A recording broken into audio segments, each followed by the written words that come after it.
তো hello' friends, আজিৰ এইটো ভিডিঅ'ত এই MBIৰ বিষয়ে আলোচনা কৰিম। এইটো যিটো মাল্টিভিটামিন ইনজেকশ্যন হয়, এই ইনজেকশ্যনৰ বিষয়ে আলোচনা কৰিম।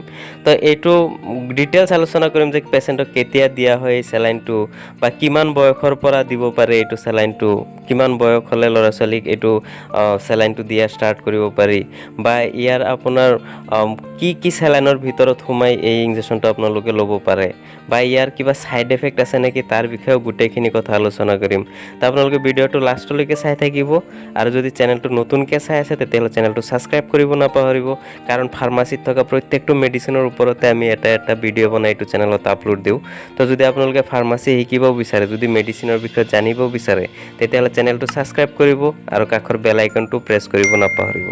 তো ফ্ৰেণ্ডছ, এই MBIৰ এম্পুলটো এটা আপোনাৰ মাল্টিভিটামিন হয়। মই আগতে ক'লোঁ ইয়াত ভিটামিন A থাকে, ভিটামিন B গোটেইখিনি থাকে, B কমপ্লেক্স থাকে এইটোত, আৰু ভিটামিন C থাকে। তো এনেকুৱা গোটেইখিনি ভিটামিন ইয়াত ইনক্লুড কৰা থাকে। তো আৰু এইটো এম্পুলটোত আপোনাৰ 30 ml মেডিচিন থাকে, আৰু এই মেডিচিনটো আপোনালোকে সদায় ইণ্ট্ৰাভেনাছলি ল'ব লাগে।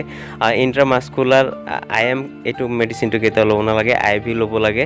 আৰু এই মেডিচিনটো ল'বৰ টাইমত সদায় ডাইলুশ্যন কৰিহে ল'ব দিয়া হয়, সদায় চেলাইনত সোমাই কিনি এই এম্পুলটো ল'ব দিয়া হয়।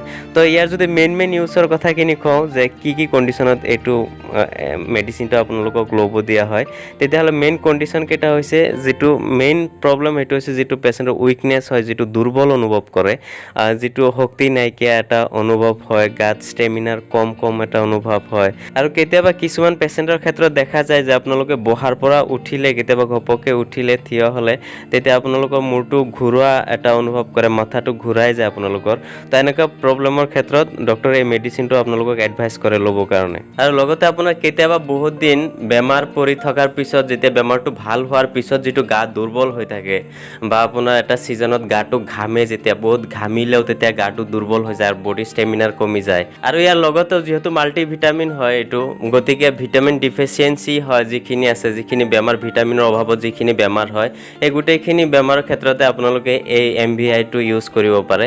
তো ফ্ৰেণ্ডছ, এই MBIৰ যদি ড'জৰ কথা ক'ব যাওঁ, তেতিয়াহ'লে মইতো আগতে ক'লোঁ যে এই MBI এটা এম্পুলত 10 ml মেডিচিন থাকে, আৰু এইটো IVত ল'ব দিয়া হয়, ইণ্ট্ৰাভেনাছলি ল'ব দিয়া হয়। তো ইণ্ট্ৰাভেনাছলি ল'ব দিলেও আপোনালোকক ডাইৰেক্ট আপোনাৰ চিৰিঞ্জত সোমাই ডাইৰেক্ট ইণ্ট্ৰাভেনাছলি ল'ব দিয়া নহয়। এইটো সদায় ডাইলুশ্যনত কৰি কিনিহে এইটো মেডিচিনটো আপোনালোকক ল'ব দিয়া হয় পেচেণ্টক। তো সাধাৰণতে এইটো ডেক্সট্ৰছত সোমাই কিনি 5% ডেক্সট্ৰছত সোমাই কিনি এইটো মেডিচিন পেচেণ্টক দিয়া হয়।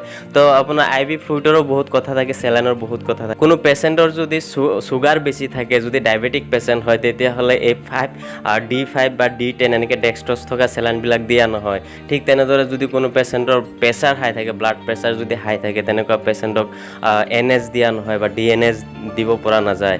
তো এনেকুৱা বহুত কথা থাকে। তো মই এইটো চেলাইনৰ বিষয়ে নেক্সট বেলেগ ভিডিঅ' এটা বনাম। আজিৰ ভিডিঅ'ত মই MBIৰ কথা আলোচনা কৰি আছোঁ।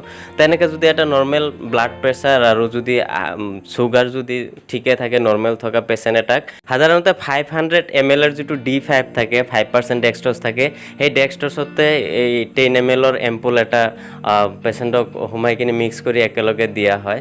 তো ইয়াৰ উপৰিও ডক্টৰৰ প্ৰয়োজন অনুযায়ী আপোনালোকৰ D10 বা DNS বা NSতো এইটো MBIটো মিক্স কৰি দিয়া দেখা পোৱা যায়। তো এনেকৈ আপোনালোকে D5ত মিক্স কৰি কিনি এইটো 10 ml এম্পুল এটা আপোনালোকক 3 দিন 3টা ল'ব দিয়া হয়, বা 5 দিনলৈকেও কেতিয়াবা কণ্টিনিউ 5টা ল'ব দিয়া হয়। তো আৰু এইটো মেডিচিনৰ যদি ছাইড এফেক্টৰ কথা আলোচনা কৰিব লাগে, তেতিয়াহ'লে ছাইড এফেক্টটো এনেকুৱা মেজৰ ছাইড এফেক্ট একো দেখা পোৱা নাযায়, প্ৰয়োজনতে এই চেলাইনটো দিয়া হয়। তো তথাপিতো ইয়াৰ সৰু সুৰা কিছুমান ছাইড এফেক্ট দেখা যায়, যেনেকৈ নজিয়া, বমি ভাৱ হ'ব পাৰে, বা ভমিটিং হ'বও পাৰে, বা চেলাইন লোৱা এৰিয়াটোত অলপ ৰেডনেছ হ'ব পাৰে, জ্বলন হ'ব পাৰে অলপ, বা অলপ হালকা এটা পেইন হ'ব পাৰে। তো এনেকুৱা সৰু সুৰা কিছুমান ছাইড এফেক্ট দেখা পোৱা যায়। তো ইয়াৰ উপৰিও যদি আপোনালোকে কিবা ছাইড এফেক্ট পায়, তেতিয়াহ'লে লগালগ ডক্টৰৰ কনচাল্ট কৰিব, বা আপোনাৰ ওচৰৰ ফাৰ্মাচিষ্টক জনাব কথাটো।